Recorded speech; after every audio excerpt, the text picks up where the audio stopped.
여러분 안녕하세요. 락서입니다. 간혹 제게 물으시는 분들이 있어요. 락서님 혹시 독서노트 따로 작성하시나요? 혹은 서평 같은 거는 어떻게 써야 할까요? 에세이는 어떻게 쓸 수 있는 걸까요?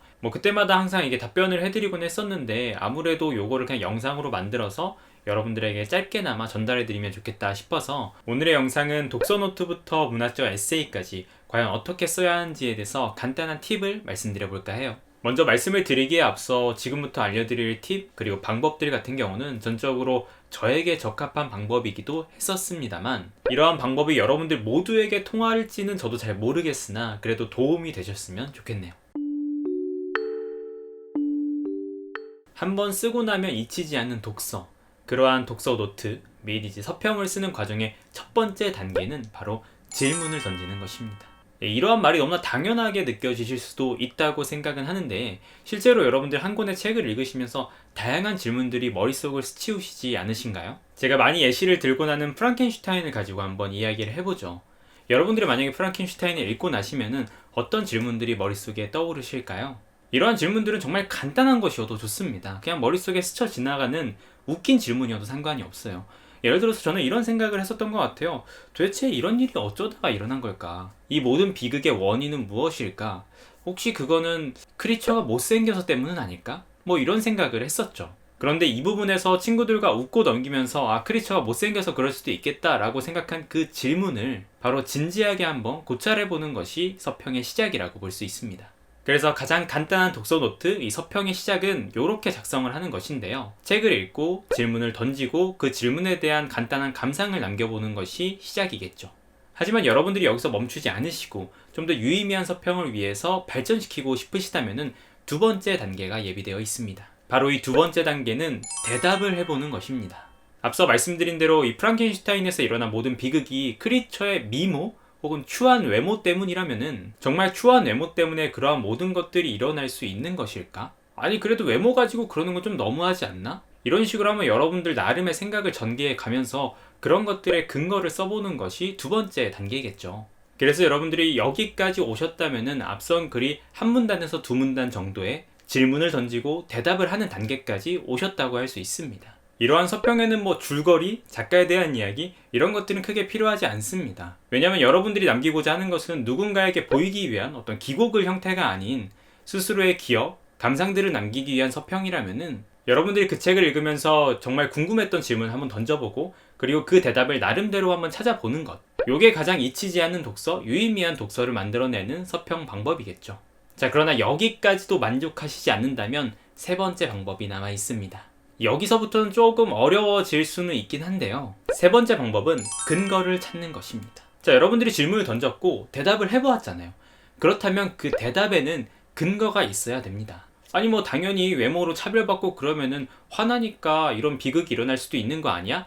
여기에서만 글이 멈춘다면은 이러한 글은 조금 단순한 감상으로 남을 수밖에 없는 거겠죠. 이 세 번째 단계에서 근거를 찾는다는 건 이 텍스트 내에서의 꼼꼼한 독서를 필요로 합니다. 일례로 이런 것이죠. 그래, 크리처의 외모로 인해서 차별이 일어났고 그러한 것들로 인해서 비극이 모두 발생했다면은 정말 이 프랑켄슈타인이란 작품 내에서 그러한 차별이 형상화되어 있는가? 크리처는 정말 어떻게 묘사가 되어 있는가? 추하게 묘사가 되어 있는가?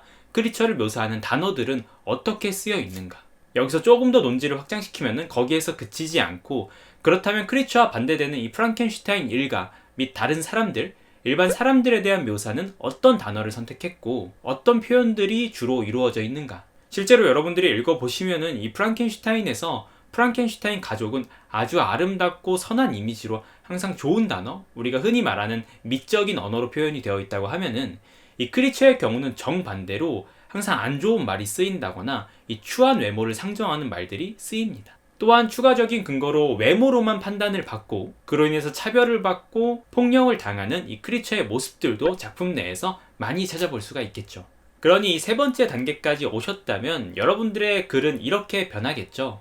프랑켄슈타인의 비극은 크리처의 추함에서 시작이 되었다. 이에 대한 텍스트 내적인 근거는 크리처를 묘사하는 단어들의 사용이나 그 외에 아름다운 프랑켄슈타인 가를 묘사하는 단어들의 사용이 현저하게 다르고 크리처를 대하는 태도에 있어서 많은 사람들이 외적인 것들로만 판단을 내리는 이러한 문장들을 예시로 들 수 있겠다. 그리고 여기에서 여러분의 대답, 하지만 이러한 것들은 옳지 않고, 만약에 크리처가 잘생기거나 평범한 외모를 가졌더라면 이러한 일은 분명히 일어나지 않았을 것이다 라고 전개를 시킬 수가 있겠죠. 자, 여기까지만 하셔도 사실 상당히 좋은 글이 나올 수 있습니다. 충분히 문학적 에세이라고 부를 만한 글들이 나올 수 있어요. 하지만 만약에 여러분들이 여기에서 더 나아가고 싶으시다, 약간 남들에게 보여주고 싶은 글까지 나아가고 싶으시다 라고 하시면은 여기서부터는 좀 골머리를 썩으면서 4단계를 들어가셔야겠죠.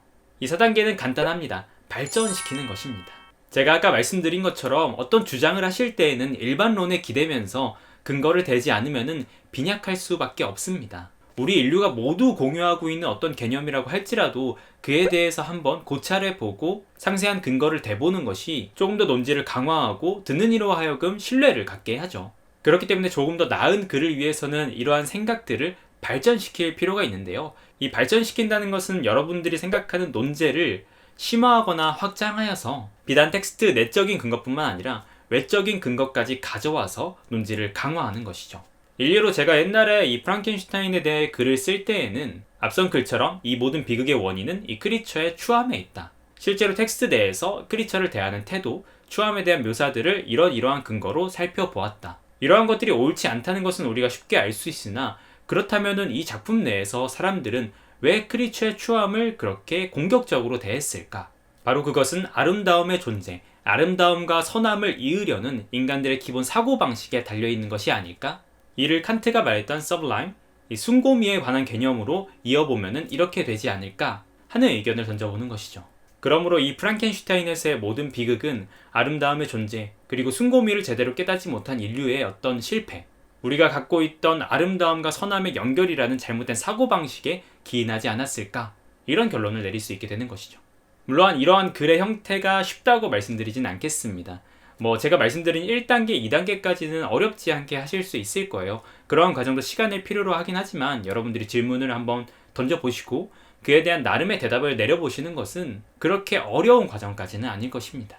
하지만 제가 말씀드렸던 이 3, 4단계, 근거를 찾고 또는 외적 근거를 찾으면서 생각을 발전시켜가는 일은 사실 조금 버거운 일이 될 수는 있긴 합니다. 그러니 제가 말씀드린 이 방법들에 대해서 여러분들이 원하는 서평, 여러분들이 원하는 독서노트, 그 목적에 따라서 적절히 방안을 취하시면 좋을 것 같아요. 실제로 여러분들이 요 1, 2단계만 하더라도 정말 그 작품, 그 책은 잊히지가 않아요. 아마 하나의 질문을 던져보시고 한 몇 년이 지난 뒤에 그 책을 들여다보더라도 아마 그 질문이 똑같이 떠오르시고 그때 내렸던 여러분들의 답이 떠오르실 겁니다. 바로 이것이 잊히지 않는 독서를 하는 방법 아니겠어요? 자, 어떠신가요? 좀 간단하게 해본다고 했는데 생각보다 시간이 많이 길어진 것 같습니다만, 독서노트 및 서평을 작성하는 방법에 언제나 한 가지 정답은 있는 것은 아닙니다. 당연히 여러분들에게 가장 잘 맞는 방법이 있으리라 생각해요. 수많은 공부 방법처럼 말이죠. 그러나 아주 막연한 시작에서 두려워하고 계신 분들이라면은 이렇게 한 권의 책을 읽고 제 방법대로 따라해 보시는 것도 좋은 경험이 되지 않을까 싶습니다. 그리고 그 이후에 그 방법이 맞으시면은 계속 한번 해보시면 좋지 않을까요? 그리고 그 과정 속에서 여러분들 나름의 어떤 수정 방안들이 있을 거고요. 지금까지 락서였고요. 여러분들 혹시 독서노트, 문학적 에세이, 서평 관련 방법에서 질문이 있으시거나 의견이 있으시다면 언제든 댓글로 환영하고 있습니다. 사실 제가 말씀드린 것은 아주 정석적인 방법이고 저도 이제 영문과를 나왔다 보니까 실제로 문학적 에세이를 쓸 때 많이 이용했던 방법이에요. 이렇게 말하니 굳이 제 방법이라고 이야기할 필요도 없지 않을까 싶기도 하지만 부디 여러분들의 독서 경험에 도움이 되셨으면 좋겠네요. 간단하게 찍으려 했지만 간단하지 않았던 독서노트 및 서평 작성 방법에 대한 팁이었고요. 전 또 다음 영상과 생방으로 찾아오도록 하겠습니다. 그럼 안녕.